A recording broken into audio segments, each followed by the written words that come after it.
So today we are doing section 5 of the Hindu Marriage Act 1955. तो section 5 of the Hindu marriage act बताता है conditions for a Hindu marriage. क्या क्या conditions होते हैं by which you can do marriage. Now, marriage in Hindus is a sacramental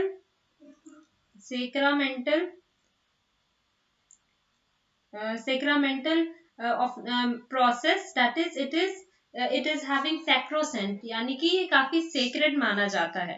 So a marriage may be solemnized between two Hindus if the following conditions are fulfilled.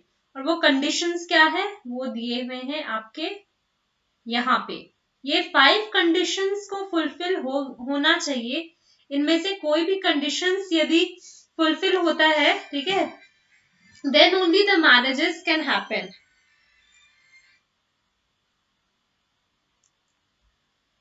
Okay, first is neither party has a spouse living at the time of marriage. अब हिंदू में bigamy is not allowed. This condition ensures that marriage is monogamous in Hindu. Marriage is monogamous in Hindu. यदि आप अपने spouse के रहते हुए या फिर आप एक स्पाउस के होते हुए दूसरी शादी करते हो, then you will be charged for bigamy, which is punishable under IPC. Now, at the time of marriage, neither party is incapable of giving a valid consent. यदि दो माइनर को शादी करा दिया गया है, ठीक है, तो उनकी मैरिज क्या वॉइड हो सकती है. To a consequence of unsoundness of mind. Incapable of giving valid, या तो वो अनसाउंड माइंड का है कि उसको पता ही नहीं है कि वो क्या चीज के लिए कंसेंट दे रहा है, तो वहां पे भी वो मैरिज वॉइड हो जाएगी. और दो capable of giving a valid consent has been suffering from mental disorder of such a kind or to such an extent as to be unfit for marriage and the procreation of children.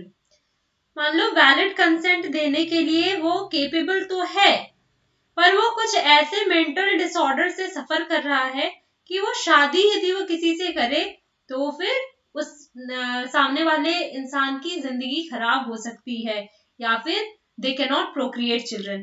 For example, किसी को मिर्गी का दौरा आ रहा है, हर moment में मिर्गी का दौरा आता है, दो वो पर्सन केपेबल है कंसेंट देने का, बट यहाँ पे भी यदि कोई इससे भी डेंजरस कोई बीमारी है या फिर कुछ ऐसे हो रहे हैं उस इंसान को, तो उस इंसान का जो मैरिज को आप वॉइड डिक्लेयर करवा सकते हो.